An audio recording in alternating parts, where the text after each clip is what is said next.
Hello everyone, my dear students. आज एक और स्ट्रक्चर लेकर मैं आपके पास आया हूँ। देखने में ये बेसिक सा लगेगा, जो नहीं जानते उनके लिए एडवांस सा है, मगर इस तरह के पैटर्न पर मैं एडवांस स्ट्रक्चर एक आपसे शेयर करूँगा after this video. First of all, affirmative sentence and negative sentence. आज मैं पढ़ाऊँगा सकारात्मक वाक्य और नकारात्मक वाक्य। वाक्य क्या है? मैं साइकिल चलाना जानता हूँ। वह अंग्रेजी पढ़ना जानती है या वह अंग्रेजी पढ़ना जानता है। मैं चाय बनाना जानता हूँ। राम पत्र लिखना जानता है। वह क्रिकेट खेलना जानता है। या निगेटिव में चलेंगे तो वह निबंध लिखना नहीं जानता है। वह गाना गाना नहीं जानता है। मैं चाय बनाना नहीं जानता हूँ। तो इस तरह के सेंटेंसेस को फर्स्ट ऑफ ऑल हम प्रेजेंट इनडेफिनिट टेंस की तरह ट्रीट करेंगे, क्योंकि ता हूँ सब में है। नो या नोज, नो को मेन वर्ब की तरह ट्रीट करेंगे। नोज सिंगुलर सब्जेक्ट के साथ लगाएंगे, नो प्लूरल सब्जेक्ट के साथ, आई वी यू दे और प्लूरल सब्जेक्ट के साथ नो। ही सी इट और सिंगुलर सब्जेक्ट के साथ knows. Plus how plus to plus verb का फर्स्ट फॉर्म, यानी कि infinitive verb plus object plus other words, उसके बाद फुल स्टॉप। जब नेगेटिव में जाएंगे तो सब्जेक्ट पहले रखेंगे। सब्जेक्ट को देखेंगे कि सिंगुलर है कि प्लूरल है। फिर डोंट और डजंट का यूज करेंगे, क्योंकि नेगेटिव सेंटेंस है, प्रेजेंट इंडेफिनिट की तरह ट्रीट करना है आपको, तो डोंट और डजंट का यूज होगा। अब डोंट और डजंट का यूज कहाँ है, कहाँ होता है, ये मैंने आपको बता दिया हुआ है। Plus no.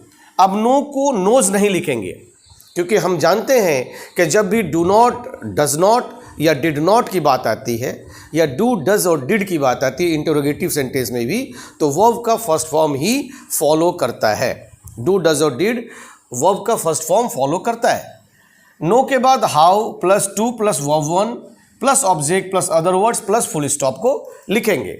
चलिए इन सेंटेंस को सॉल्व करते हैं, ट्रांसलेट करते हैं और फिर क्लैरिटी के साथ सीखते हैं कि स्ट्रक्चर्स के आधार पर हम इस तरह के सेंटेंस को कैसे फॉर्म अप करेंगे।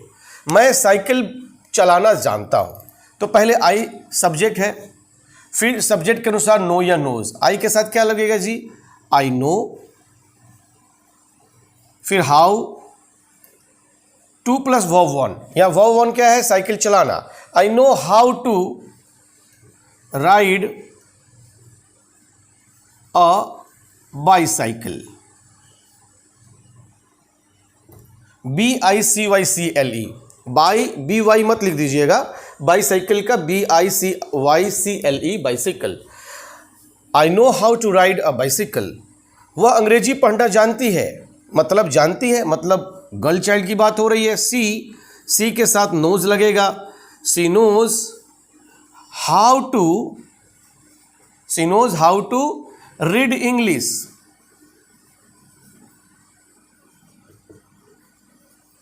यस और नॉट? कुछ और भी हो सकता है। She knows how to read English newspaper. She knows how to read English books etcetera. मैं चाय बनाना जानता हूं, तो क्या होगा? I know how to make tea. Yes और नॉट? अभी देखिए, इसका लिटरल मीनिंग होता है मैं चाय बनाना जानता हूं, मतलब मैं चाय बनाने का तरीका जानता हूं। मैं जानता हूं कि चाय कैसे बनाई जाती है। आई नो, मैं जानता हूं हाउ टू मेक टी, चाय कैसे बनाई जाती है ना? लिखते हैं इंग्लिश में कि मैं जानता हूं चाय कैसे बनाई जाती है, मगर हिंदी में क्या होता है कि मैं चाय बनाना जानता हूं। राम पत्र लिखना जानता है, तो राम नोज, क्योंकि राम सिंगुलर है तो सिंगुलर के साथ नोज आएगा। Ram knows how to write a letter. ठीक है जी, Ram knows how to write a letter. वह क्रिकेट खेलना जानता है। He knows how to play cricket, है ना? अब नेगेटिव नकारात्मक वाक्यों को लेते हैं, जिसमें डोंट और डजंट का प्रयोग करेंगे। वह निबंध लिखना नहीं जानता है।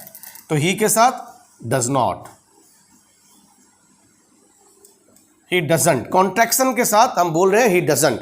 कॉन्ट्रैक्शन के साथ यदि आप बोलेंगे तो आपका इंग्लिश स्पोकन बहुत ही सुंदर लगता है, उसमें 4 चांद लग जाता है। He doesn't know how to write an essay, निबंध, है ना जी। वह गाना गाना नहीं जानता है, यहां भी बॉय चाइल्ड की बात हो रही है, सब्जेक्ट ही है, प्रोनाउन ही को लिया हमने। ही डजंट नो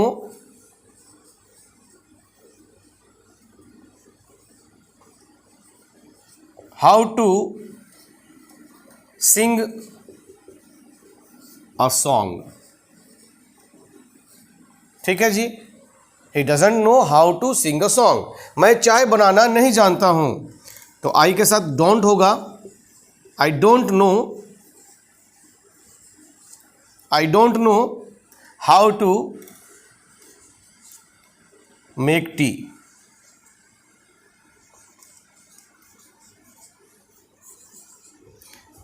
कभी कभी इन सब सेंटेंस को इंग्लिश स्पोकन में यदि ये तरीका आपको याद नहीं है तो इस तरह भी बोल सकते हैं कि मैं चाय बनाना नहीं जानता हूं, मतलब I am not able to make tea, I can't make tea. मगर उसका लिटरल मीनिंग दूसरे तरफ जाता है कि मैं चाय बना नहीं सकता हूँ या मैं चाय बनाने में समर्थ नहीं हूँ, हिंदी लिटरल मीनिंग। मगर इंग्लिश स्पोकन में मीनिंग सेम टू सेम है, नियरेस्ट मीनिंग है, तो आप दूसरा तरीका भी बोल सकते हैं। Nobody will check you. यदि I don't know how to make tea, if you know then you speak in this way, and if you don't know this, तो मैं चाय बनाना नहीं जानता हूँ, आई एम नॉट एबल, यानी I am unable to make tea, I don't know how to make tea, या I can't make T, ये भी चल सकता है स्पोकन में। तो इस तरह के सेंटेंस को मैंने आपको बताया, आपने सीखा, अपने दोस्तों तक शेयर करिए। चैनल पर नए हैं तो चैनल को सब्सक्राइब कीजिए, लाइक और कमेंट से हमारा प्रोत्साहन बढ़ाइए, तथा यूं ही देखते रहिए द इंग्लिश गुरु शिवा गणेश, यदि आप अपने इंग्लिश को बूस्टअप करना चाहते हैं। Thank you. जय हिंद, जय भारत।